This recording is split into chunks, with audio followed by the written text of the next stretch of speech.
Over the past year, I've spent a lot of my platinum hunting energy chasing some of the most difficult platformer platinums out there. To me, there's something so addicting about eventually perfecting a game that seemed to be impossible at first. This eventually led me to Splasher, a pure platformer whose platinum is owned by fewer than 100 people. I knew I was in for a real challenge for this one. It was another 10 out of 10 difficulty with a very heavy emphasis on speedruns. Is that it? No. 3/100ths of a second. One speedrun in particular lasts for over 70 minutes, which was an endurance challenge like I've never experienced before. And I'll say this now, this platinum had one of the closest, most heart-pounding moments in my entire trophy hunting career.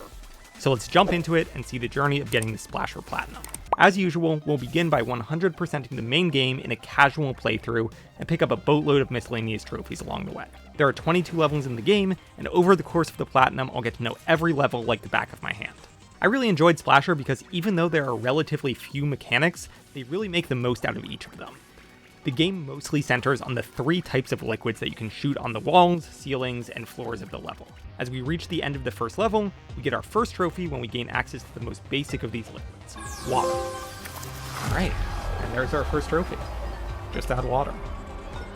We can use water to spray pinwheels to move platforms and open doors, as well as kill enemies. At the end of level 6, we get another trophy as we gain access to our second liquid, the sticky red goo known as Sticknick. World of reddish goo. The red goo has a few uses. The main one is now we have access to run on most walls and ceilings by spraying Sticknick in front of us. We can also use the red goo to neutralize enemies and pass through them without taking any damage. Finally, at the end of level 14, we get another trophy when we get Bouncing, the yellow goo that gives us a huge jump when we run over it. Alright, another trophy. Yellow was super fun to use. You could send yourself flying through the levels by placing a tiny bit of goo right in front of you when you're running. Overall, the difficulty curve of the main game was incredibly fair. There were a variety of different levels, each with their own feel. There are these water-based levels where you ride on jets of water. There are a few laser levels where you have to get your timing right to sneak between cycles of lasers. Other levels focus on these blue motion-activated lasers. If you spend too long in the laser beam, you'll get zapped, so you have to constantly jump out of range. My least favorite mechanic was probably these wind levels, where you get giant jumps when moving to the right, but can barely move to the left. There were only 2 of these levels in the game, but they were super annoying and pretty difficult. The most difficult levels in the game were the toxic bubble levels. These are some of the last levels in the game, so you're managing all 3 liquids. You have to spray red on the walls to stick, while also putting down some yellow to bounce across the screen, and you're doing all of this while trying to dodge moving toxic bubbles. These levels definitely killed a lot of my best speedrun attempts. Finally, my favorite levels in the game were the chase levels. There are 3 of these levels in the game, including the very last level. These levels have you outrunning a sea of rising toxic ooze. Not only do these levels have the best music in the game, but they really allow you to get into a good platforming flow. They're also some of my favorite levels because it's pretty easy to pick up all the splashers, these little guys scattered throughout the levels. This leads us to the next big part of the main game, finding and picking up all of the splashers in every level. Each level has 7 splashers, and while you technically only need 80 to beat the game, there's a trophy for getting every splasher, so we're going to need to track all of them down. There are 3 different types of splashers throughout the game. About half of the splashers are just scattered throughout the levels. You'll often have to go slightly out of your way to get them, and occasionally you'll need to save a splasher before they fall to their death or get hit by an enemy. This splasher might be the most notorious one in the game. You need to time this jump perfectly in order to catch him out of the air. But my personal least favorite splasher in the game is this dude who's clinging to a wall in a wind level. You need to unstick him from the wall while making sure to place yourself at the exact right location using this moving block. It was a real pain in the butt. I really hated this guy. These splashers helped us unlock a slew of miscellaneous trophies. We get a trophy here for dying right after rescuing a splasher, another trophy for letting a splasher die, and then a third for letting a splasher die and then dying ourselves right after that. Another trophy, epic fail. We even get one later in the game for letting our 20th splasher die. Another trophy. The second type of splasher are the ones found in the quarantine zones. These quarantine zones are small, self-contained bonus rooms that reward you with a splasher for killing all of the enemies in the room. They start pretty basic, like this room where you simply need to shoot all of the enemies with water, but towards the end of the game, these rooms get pretty complex. This one was almost a puzzle. You need to move these blocks in a certain way to create a path through the lasers. Others just throw you into some very intense platforming right away. This one featured my dreaded toxic bubbles, and I had to make sure to get my timing exactly right. Towards the end of the game, we get a trophy for cleaning all of the quarantine zones in the game. The third type of splasher is definitely the most annoying. Every level contains an exclamation point splasher that's locked in a cage at the end of the level. In order to unlock him, you need to pump 700 gold pellets into his cage. Gold can be found scattered through all of the levels in the game. You get gold by killing enemies, or picking up other splashers, spinning these golden suns, or shooting gold off the walls, floors, and ceilings. You need 700 gold by the end of the level, but the thing is that there's hardly any wiggle room. Most levels only have around 720 gold pieces total.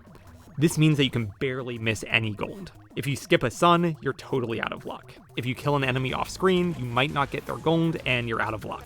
This isn't a huge problem in my first playthrough, because I can always die and reset the level, but it will eventually become a huge headache in the speedruns. I can't tell you how frustrating it was to be 50 minutes into a speedrun and have the run die because you're a few gold pieces short. I don't have the gold. I don't know where the gold was.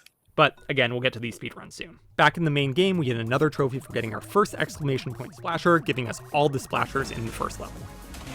Trophy? Trophy? Nope. Hey, there we go. All right. That must be for getting all the splashers in the first level. Let's see. Yep, rescue all the splashers. There's not a ton else to say about the main game, so we'll fly through some of the miscellaneous trophies that we picked up. There are a ton that are related to killing enemies in a unique way. We get one for killing 100 enemies with water, one for killing 50 enemies with saws, and another for killing 50 enemies with laser beams. We get the 2 foes 1 cut trophy by killing 2 enemies with 1 laser beam, and another one by dropping 50 enemies into acid. This one required us to have 1 enemy kill another. Friendly fire, nice. And we got this one by spraying 100 enemies with red goo. Lastly, we get 1 more trophy by having the enemy die from bouncing. Nice. Another whole set of miscellaneous trophies involves us dying in different ways. Here we get a trophy for dying for the 20th time. That wasn't good. And another one for dying right after an enemy runs off an edge. We get another laser-related trophy by jumping out of the way of a blue laser right before it fries us. I got all of these trophies naturally while playing through the game for the first time, but there are a few more complex miscellaneous trophies. But I'll pick those up later in the game. For now, I continue to make progress getting close to the end of the game. As with all of these platformers, when looking back in the footage, it's amazing how bad I was at this game my first time playing it. This section in particular drove me crazy. Total panic. No idea what I'm supposed to be doing here, or how I'm supposed to do this calmly. I just couldn't land on these small platforms while managing my bounce gel, the splasher up top, the blue lasers, and the flying enemies. It's kind of crazy when you compare that clip to this one when I have 100 hours of playtime under my belt. Not only am I able to complete this section relatively effortlessly, but I'm able to do it quickly because I'm in a speedrun. Clips like these are why I love playing hard games. It's amazing to see your progress over time. Anyways, I finally reached the end of the main game and I get a trophy for finishing the game for the first time. Hey, there we go. Striker. Wow, okay, and game instantly crashed.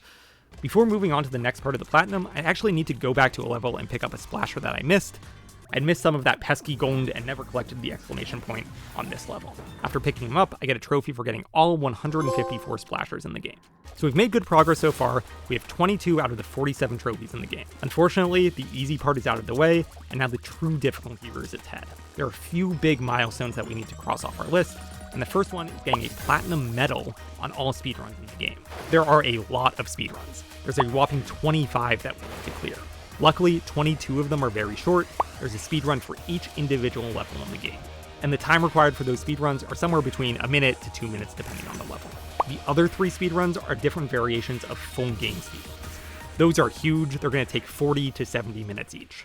So here I decided to get work on the individual speedruns. I figured learning each level in detail would be a good starting point to get ready for the full game speedruns. Like I said, you need to get a platinum medal on each of these runs, and the platinum times are absurdly tight. Luckily, you don't need to pick up any of the splashers in these individual level speedruns, so it's all about making it to the end as quickly as possible. Every one of these speedruns was its own little saga. Some were definitely slightly easier than others, but honestly, every single one was challenging in one way or another. I think on average, each run took me about an hour and a half to 2 hours to complete. So when you have to do that 22 different times for each level, we're looking at about 40 to 50 hours of back-to-back speedruns. Level 1 actually wasn't too bad, and it gave me the chance to learn a few tricks. The first is that you should always be jumping if you can. You end up saving a tiny amount of time every time you jump, and over the course of a level, that can really add up. Another small trick is that if you hold down, you'll actually fall faster.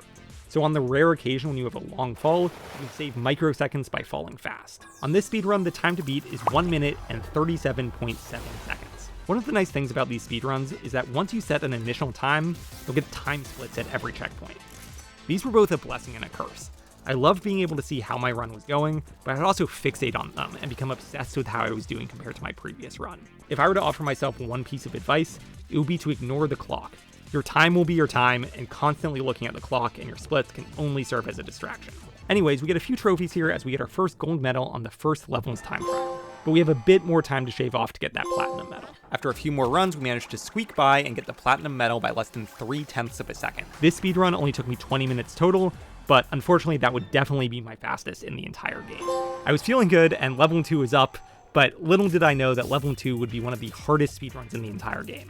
Looking back at the footage, I was horrified to see that this one took me over 5 hours to complete. So let's look at what made this one so difficult. The time to beat is 1 minute and 29.02 seconds. Here's one of my earlier runs where my final time is over 9 seconds too slow. There are a ton of small places where I can improve on my time. This section actually was one of my favorites. If you're fast enough, you can shoot one drop of water to kill the enemy above, and then instantly start raising your platform. It had a really nice flow to it. Here we can save some time by bouncing off the yellow block instead of running on the wall. And here we want to push the laser along in one smooth motion while staying as close to it as possible.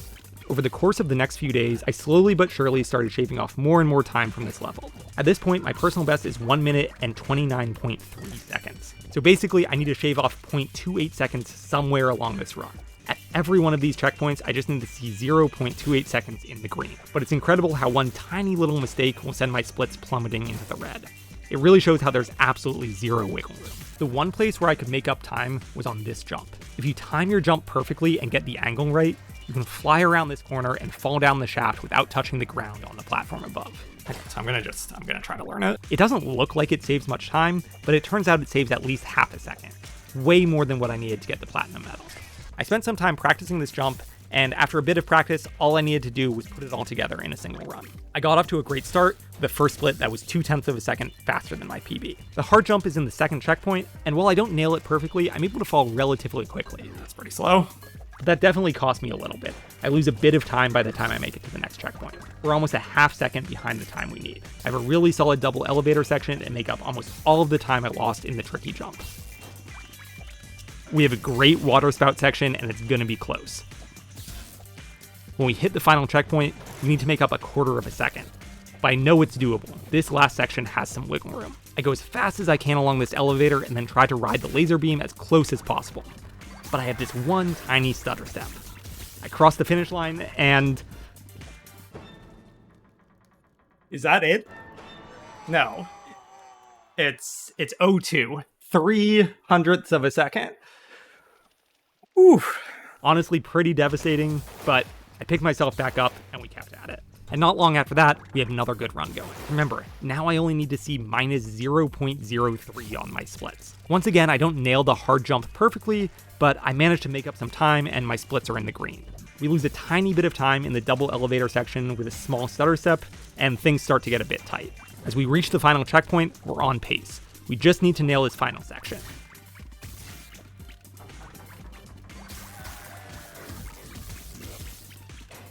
That's it. Oh, got it. It was such a relief to finally cross that finish line, but boy, I cut it close. I got the platinum medal by less than 1/10 of a second. Hopefully that gives you a taste of what these speedruns were like. Level 2 was definitely one of the harder ones, but they're all tough. Level 9, one of the first water levels, gave me a ton of trouble. I had an entire 2-hour stream where my PB went from 1 minute 39.88 seconds to 1 minute 37.19 seconds. My 2-hour stream resulted in shaving off 2.5 seconds from my PB. Progress is progress. That new time is within a half second of the time that I need, but it's still discouraging to grind for 2 hours without beating a level. Oh, brutal. Oh, that one feels bad. We had it. This is really where I want to stress that, well, I kind of suck at these games. Sure, I've gotten a lot of hard platinums, but I can't stress enough how it is 100% pure persistence. I think taking more than 5 or 6 hours for many of these speedruns is a lot slower than what most people could do. I think most people would end up being a little bit better than me. So this is my motivational speech to you. If you want to try to get one of these platinums, just go for it and don't give up. With enough time, I truly believe that anyone could get these 10 out of 10 platinums. After many hours, we finally get to the last of our individual speedrun platinum medals by completing level 15. This is definitely the most notorious of these individual runs because you have the 2 trickiest jumps in the entire game. On these jumps, if you spray your bounce gel as soon as you can, it's possible to get up and over this saw blade without having to land on the wall to the left of it. There are 2 of these jumps in the level, and in order to get the platinum medal, it's basically a requirement to hit both of these jumps in your run. I saved this level for last because it had such a reputation, and while it was definitely tricky, I actually found a few random levels, like level 9, to be harder. Level 15 only took me an hour and a half, definitely way better than some of the other ones that I was banging my head against for days. Sadly, we don't get a single trophy for finishing the individual speedruns. You see, we need to get a platinum medal in all speedruns, and even though we finished the individual levels, we now have the 3 full game speedruns we need to tackle. The first of these is the selfish speedrun. For this one, you just need to get to the end of each level of the game, no need to worry about any splashers in the level. The time to beat is 43 minutes and 44.48 seconds. The second speedrun is known as the standard speedrun. For this one, you need to get to the end of the game as if you were playing from a new file. This means collecting 80 splashers over the course of the game to unlock the final level. In addition to beating all the levels, you also need to navigate the hub world to actually get to the levels, and this is part of your time. The time to beat is a little bit longer at 50 minutes and 50.88 seconds. This one will definitely take some time to learn since we'll have to study a whole new route through these levels to know which splashers we should pick up and which ones to ignore. Finally, the longest speedrun in the game is the Gotta Catch 'Em All speedrun. For this one, we need to 100% the game by collecting all 154 splashers and beating all levels. We have 73 minutes and 40.57 seconds to complete the run. Each of these speedruns was its own little mini saga with its own vibe. So let's take a look at how the selfish speedrun went. I decided to start off with this speedrun because it was most similar to the individual speedruns. I had just come off of 40 hours of perfecting these levels, and now I just need to string them together into a single run. Luckily, the time requirement is not nearly as tight as the individual levels. In fact, there's enough wiggle room that you can die several times and still get the platinum medal. So the story of this speedrun was really slow and steady wins the race. I had never tried a speedrun of this length before, and so I really had to get used to how much of a marathon it was. I made my way through the speedrun for the first time and ended about 9 minutes off of the time that I needed to beat. This finally gave me a few trophies after my major trophy drought. All right, rookie speedrunner, I think that's for doing the speedrun for the first time. Selfish runner, I don't know what that one's for. Over the next few days, I slowly shaved off a bit of time from my run. As usual, my biggest enemy here was myself. I would get so fixated on my time splits that I would bail on runs way earlier than I needed to. This was bad because not only was I quitting runs that I might have recovered, but I was also not getting enough practice on the harder later levels. That being said, I eventually got to the point where my PB was just 30 seconds too slow. On this run, I really tried to focus on continuing the run even if I wasn't absolutely optimized. And as you can see, in these early levels, my time splits are consistently a few seconds behind my PB. There are some places where I'm obviously slowing down for a second or two to regain my composure. I remained in the red all the way through the 9th level of the game, more than a third of the entire game. But I tried to tell myself, as long as I played consistently, eventually I'll start to see some green. And that's exactly what happened. In the middle of the 9th level, I finally hit a time split that gets me into the green. I must have had a pretty rough death in my previous personal best, because I made up over 20 seconds on that single checkpoint. From there, I just kept the mentality of slow and steady. Even if I lost a second here or there, I knew that I would come out ahead in the end if I played smart. In level 10, I end up losing a few seconds, and I'm only 10 seconds ahead of my PB. In level 13, I play super cautiously and end up losing more time. I'm back to about even with my PB. And by level 15, I slip back into the red by half a second. But I know this last third of the game has the hardest levels and has a ton of time to make up. We immediately see that as I have a solid level 16 and jump ahead of my PB again. And from there, I never look back.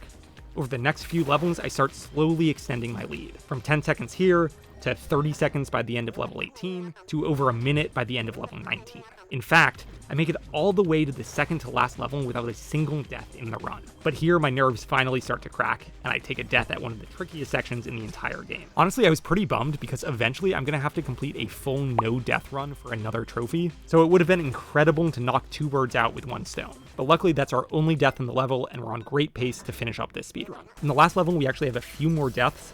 This is something I'll talk about in the second run. Dying once can sometimes throw off your timing enough to cause a few back-to-back deaths. This is something I'll have to work on in the next run. But for now, let's put the finishing touches on this one.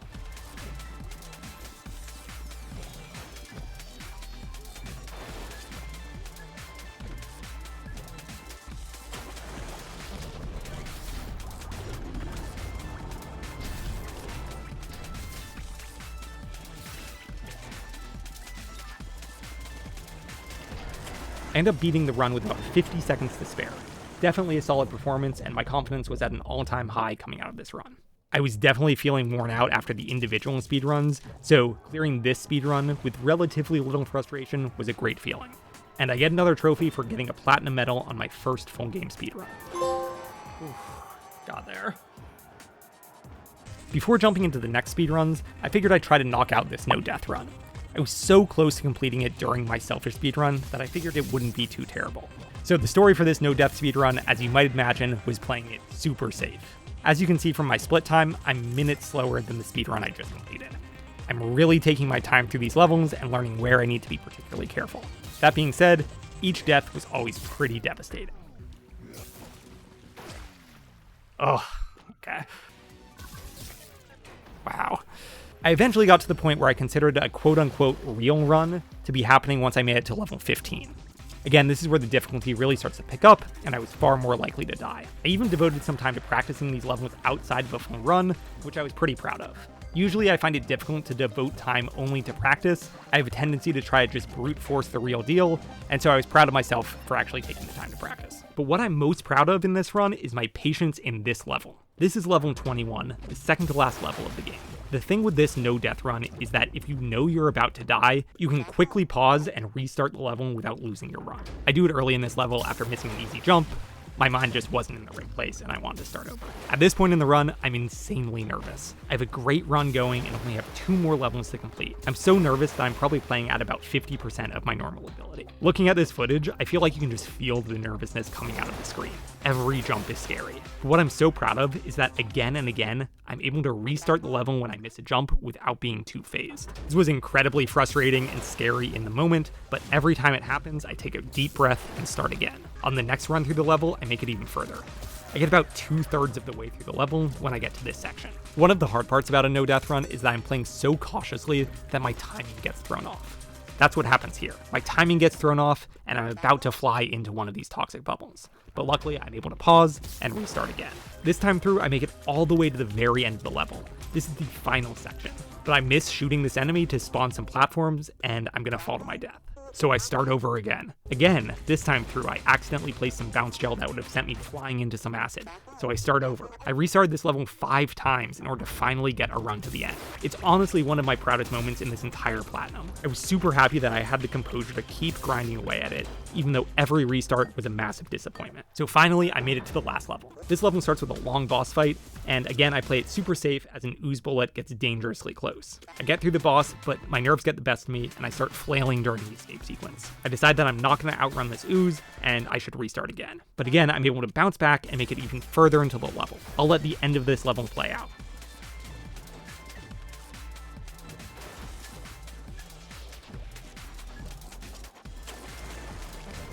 I hate how close the slime got to the elevator there. Very scary.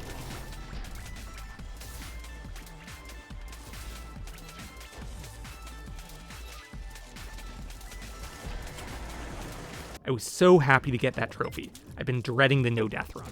And while it was certainly difficult, I felt like I made pretty steady progress on it. Oh, we did it.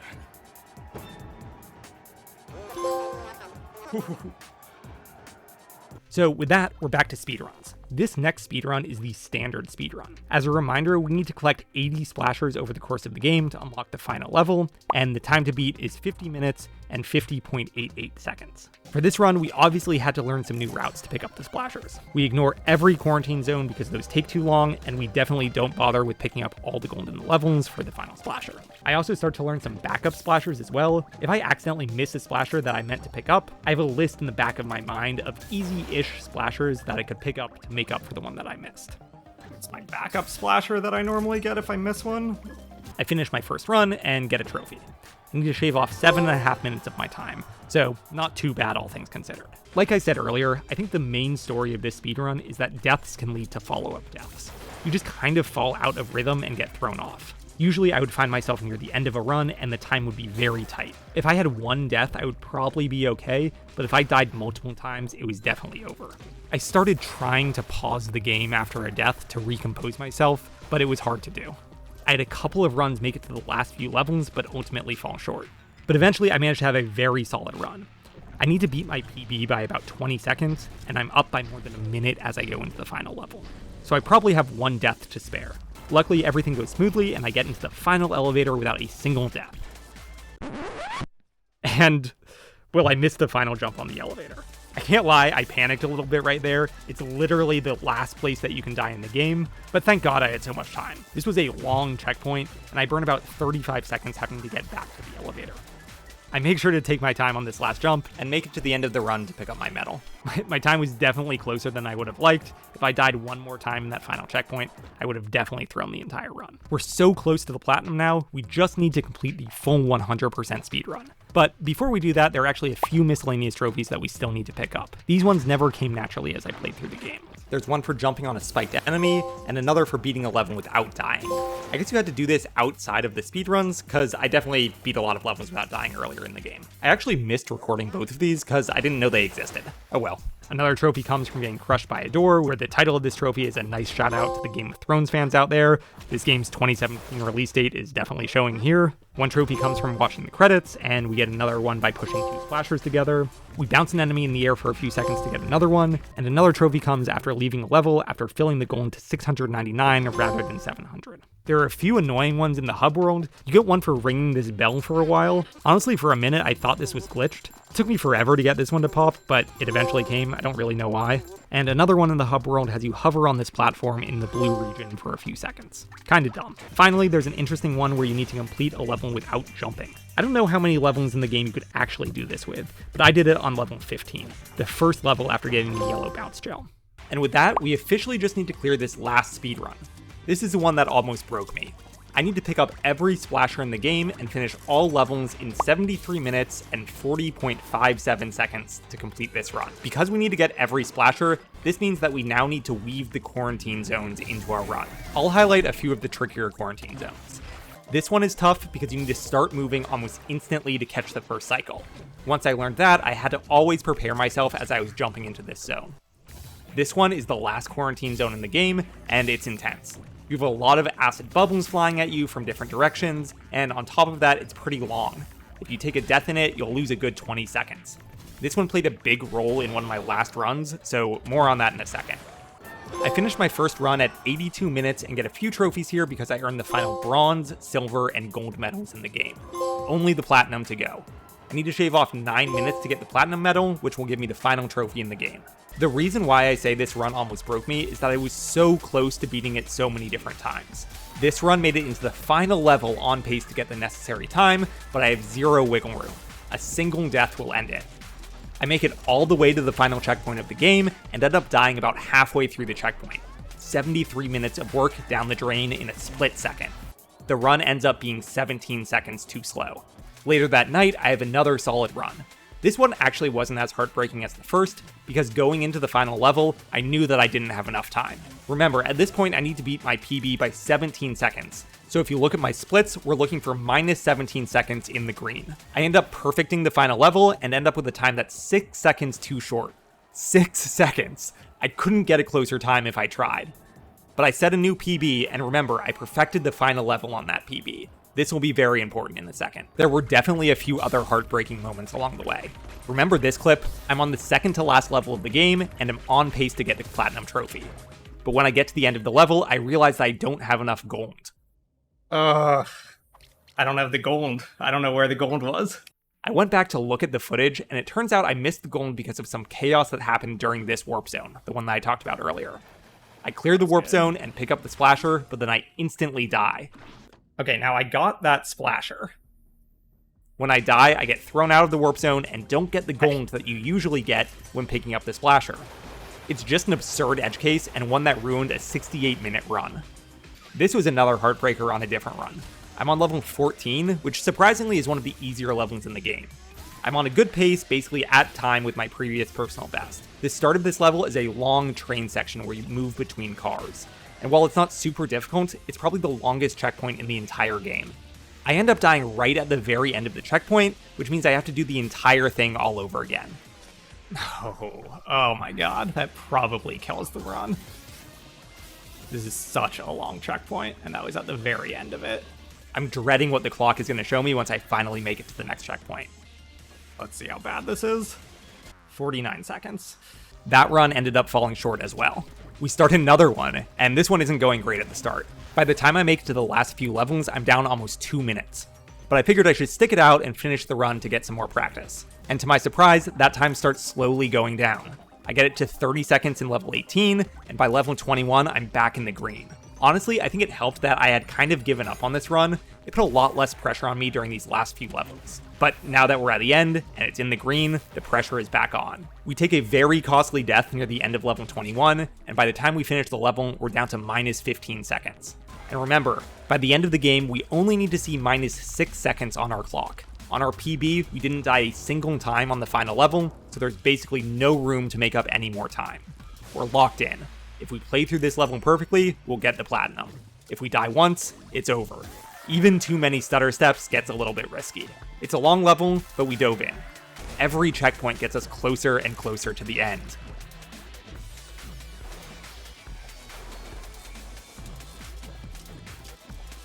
Every splasher that we pick up is another step.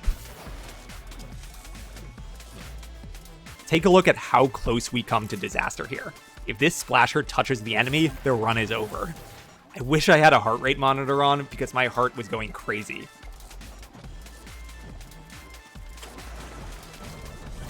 My hands were literally shaking as I reached the top of the level. By the time I get here, I know it's over and that I've done it. But I'm still terrified that somehow I'll mess up the goal for getting this final splasher. But I pick him up and sprint for the finish line. I end up beating the required time by 9 seconds. Way too close for comfort, but I get the final trophy and the platinum. Oh. Splasher's platinum was absurd, but shockingly not my hardest. Give me a subscribe and check out my video on Super Meat Boy Forever to see more hard platinums. Thanks.